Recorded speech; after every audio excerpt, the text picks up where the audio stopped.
Today's student speaker, Jeffrey Paradee Jr., was nominated by faculty and staff to serve in this role. He was then selected from a field of his peers to address you as this spring's student commencement speaker. Jeffrey is a poet, a writer, and an artist, and he will graduate today with an associate in arts degree. Jeffrey is a member of Phi Theta Kappa, was published in the Odyssey magazine, and served as a speaker for TEDx LSSC.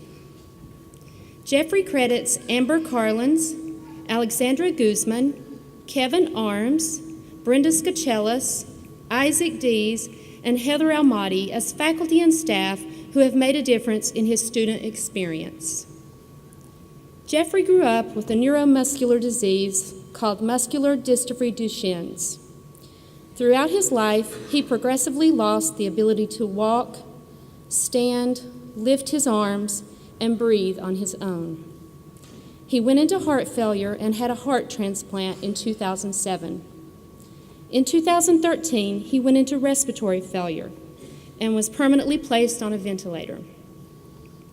When his medical team at Tampa General, led by Dr. Hoffman, learned that Jeffrey would be our student speaker, they asked to share some insights into who Jeffrey is.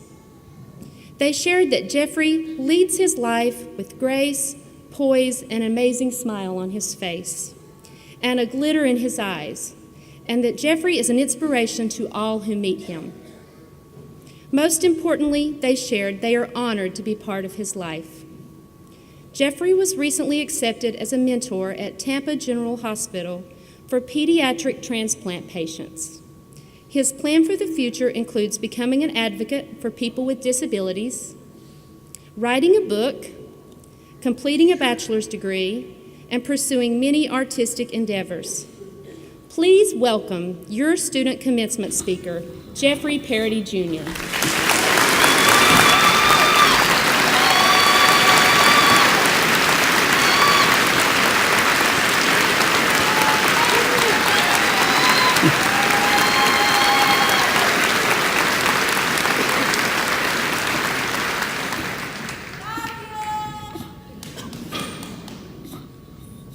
Congratulations to the graduating class of 2019.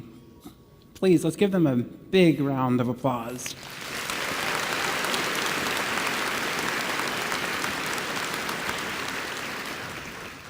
For some, this may be your first degree, like myself, or your second degree, but what a journey it has been.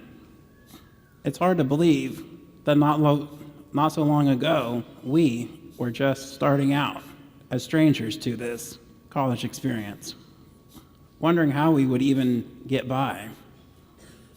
College is not something achieved alone. Without our family and friends supporting us, encouraging us, and helping us to overcome obstacles, we would never have been able to get through college. However, let us also give thanks to the faculty and teachers for guiding us to success. They are an extraordinary group of individuals. Thinking about how many hours they put in to help us succeed and help us discover our talents is absolutely remarkable. Personally, I can honestly say, without these teachers, I wouldn't be up here today, and we couldn't have achieved our educational goals. They have encouraged us to become more confident. They never gave up on us, even if we doubted ourselves. And they believed we could achieve anything. Whatever we do in the next phase of our lives, I am confident we can conquer anything thanks to the faculty and teachers of this college. Please, let's give them a round of applause.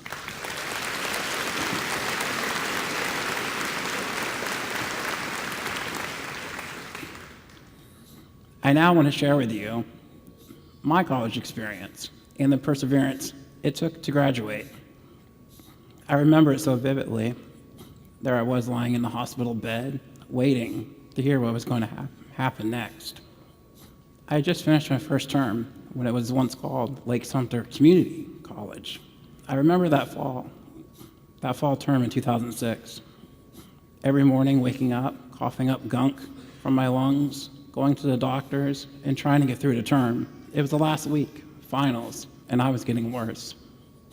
I said to my mom, "I can't fail my finals. I promise I'll go to the hospital after." I had no idea I was in stage 4 heart failure. So I passed my finals and my classes, but the next day I was sleeping in the front yard because I had went outside in my wheelchair with my fingers and lips turning blue while my mom frantically called the doctor. In that same week, I was admitted to South Lake Hospital. My mom came into the room and told me, "You need a heart transplant." I responded, "I don't have time for that. I need to finish my college and get my degree." She said, "No, you don't understand.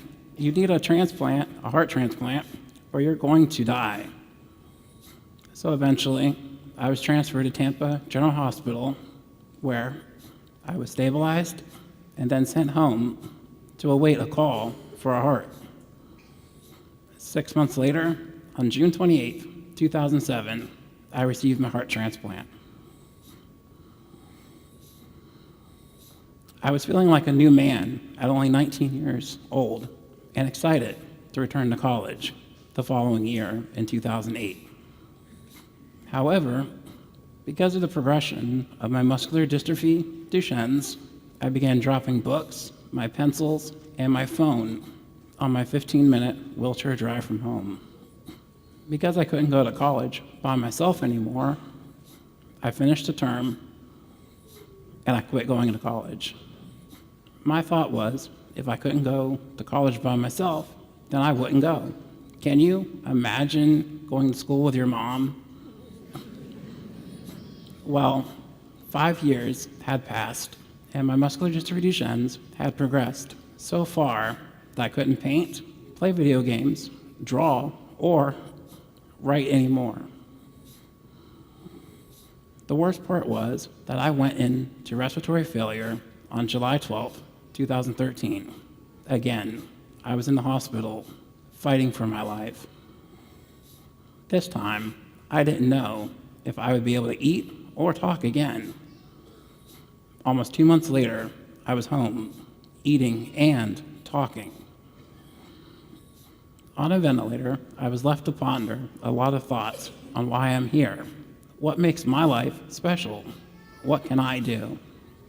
I still don't know the answer, but like Eleanor Roosevelt said, the purpose of life is to live it, to taste experience to the utmost, to reach out eagerly and without fear for newer and richer experiences. I decided you can either get busy living or get busy dying. I decided to get busy living, and I had hoped college would open new doors. So I sucked up my pride and had my mom come to college with me. And here I am, 6 years later, graduating. Through my time at Lake-Sumter State College, I learned to paint again with my mouth, play games using a mouth-operated video game controller. And I learned that my writing is good enough to be published thanks to the Lake-Sumter State College Odyssey magazine. And never in my wildest dreams did I believe that I would be a TEDx speaker at this school.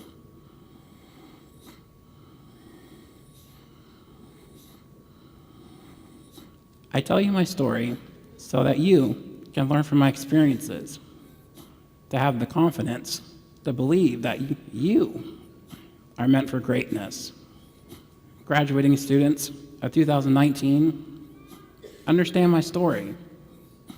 Think about my life, hear my message, and know that it is not only the people who move fast that succeed, but the ones who persevere, the ones that keep getting up, the ones that don't give up without a fight. Now I would like to read a poem I wrote that kinda puts us together for our graduation. Ravaged by the savage seas, we wrecked upon the shifting sands of creation, beyond the echo of our pleas. Still the storm, unrelenting, pushed us to our limitations. We faced the beast head on, yelling out our battle cry of unyielding determination. Thrashing its power about, we charged on. We fell, got up, and fell again, learning to persevere. With experience, we fought on. With a strike to the heart, a light appeared. The storm waned and faded away. Ships sailed to shore and expressed revere. Through the storm, we got back up and challenged our fate. Through our trials, we fought the beast and conquered our fears. And that's the end of the poem. Failure is not an option. We may fall down, we may get hurt, we may even lose hope. However, like Leonardo DiCaprio says in The Revenant, you have to fight, but don't you give up as long as you've got a breath left in you. Whatever happens in your life, never let anyone tell you what you cannot do. Never let someone tell you your limitations, and never let someone tell you how long you will live. What's meant to be will be. Basically, don't be afraid of the future. Until then, keep surviving, keep thriving, and always reach beyond the stars. Keep pursuing your dreams, and remember, nobody can take away your knowledge. As long as you have knowledge, you can achieve anything you put your mind to. Thank you.